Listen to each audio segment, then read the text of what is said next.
welcome back to my channel. I hope you're all doing well out there, and today we're going to head back to the Howling franchise once again. But before we do that, do me a favor, like, comment, and subscribe. Join me here. I greatly would appreciate that. Also, as always, a shameless plug for my TeePublic store. I'll leave a link for that in the description box below.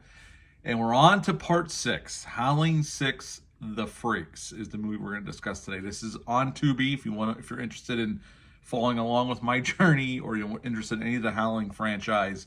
They're all on Tubi. You can give them a watch. And this one, just like part 5, is the old pan and scan. It looks like the VHS transfer. But you can watch the movie and check it out if you've never seen it. I don't think any of these have ever been cleaned up except for the original movie, and I think part 2 and part 3. But I don't think the rest of them were ever cleaned up in a Blu-ray, or certainly not 4K besides the original film. But anyway, Howling 6 The Freaks was directed by Hope Perello, and it was released on video June 13th of 1991. So we're into the 90s phase of the Howling franchise. It's rated R, it's an hour and 40 minutes long. And in this film, we got Brendan Hughes playing Ian. Now, I'm not really familiar with this actor, but he has been in some other horror films over the years. He was in Return to Horror High in 87.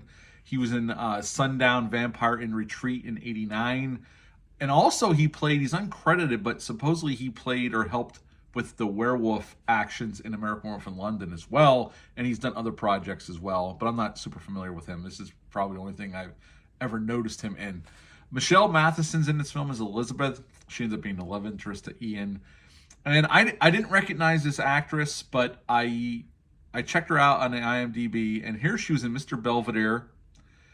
She was also in Kingpin with Bill Murray, and several other projects. She did other TV shows that I'm familiar with. So she had definitely a career of her own. And the most notable actor in this film, although there are other recognizable character actors in small roles, but the most notable actor here is Bruce Payne as Harker. He owns this carnival that comes into this small town in the California desert, which this was the first Howling film since the first film to be fully shot in America. They shot this in California. Now, basically, this film is this small dying town in California in the desert. This carnival's traveling through, and in conjunction with this carnival coming to town, this carnival of freaks that even advertises as such from the posters that they hang in town, this drifter comes in. Ian comes into town, and he takes refuge at this church with this father-daughter, and the father wants to rehab the church. It's in disrepair, and Ian knows how to work with wood and that, so he ends up bunking at the church with his father and daughter, and he helps the father rehab the church. Meanwhile, we have this carnival moving in, and they're trying to connect this to other entries in the Howling. They don't do a very good job, but they do try to connect this a little bit. And pretty soon, Ian, we find out he's a werewolf, but he's a very friendly werewolf. And Bruce Payne's character, Harker, his name was based off Bram Stoker's Dracula, is a vampire. And he is collecting all these freaks, but he's also killing people along the way. And pretty much they take Ian captive to put him in their freak show. And pretty soon by the end of the film, Ian and Harker have it out. They kill Harker, and that's the end of Howling 6, The Freaks. So what to like about this film? Well, Bruce Payne's always good. He's always been great over the years whenever he popped up. I loved him in Passenger 57. Wesley Snipes is the main bad guy. He was really good in Full Eclipse with Mario Van Peebles. And anytime Bruce Payne shows up, he's good. And he's good here as well. The other actors are okay. Some of the acting differs. Sometimes it's pretty decent. Sometimes it's not good. It's also in the line reading, the way the movie's shot. This movie's not the best directed film. Again, I know I said that a lot in these sequels. But it has a very interesting story. I like the plot of this carnival coming to this small dying town. People start getting killed, and there's a mystery of what's actually going on. That's all great. What lacks here is, this is going to be positive going right into my negatives, because there's not a whole lot of positives here, other than this is probably one of the more interesting sequels, just like part 5, where I thought the whodunit aspect made it pretty entertaining. This has interesting story ideas. Unfortunately, they didn't know how to make those pay off.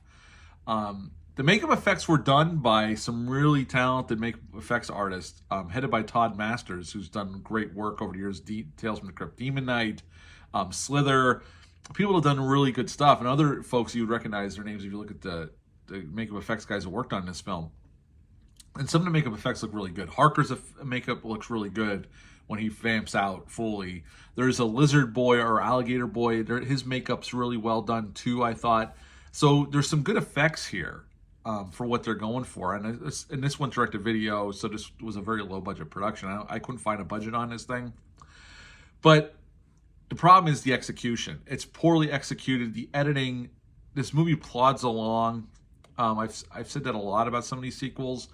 And supposedly the director cut out a lot of the makeup effects work. Like he said it didn't, supposedly the director had said he cut it out because it didn't advance the story. Well, I would disagree with that because you needed those effects and over the top. They should have went for broke here because without those effects and without going bonzo on the gore and just go crazy, there's not enough here to make it entertaining. There could have been, unfortunately, the script's half-baked and the cool story elements never come, they never get utilized in a way that makes the movie entertaining. So at the end of the day, this movie is very kind of just, it's an hour and 40 minutes long.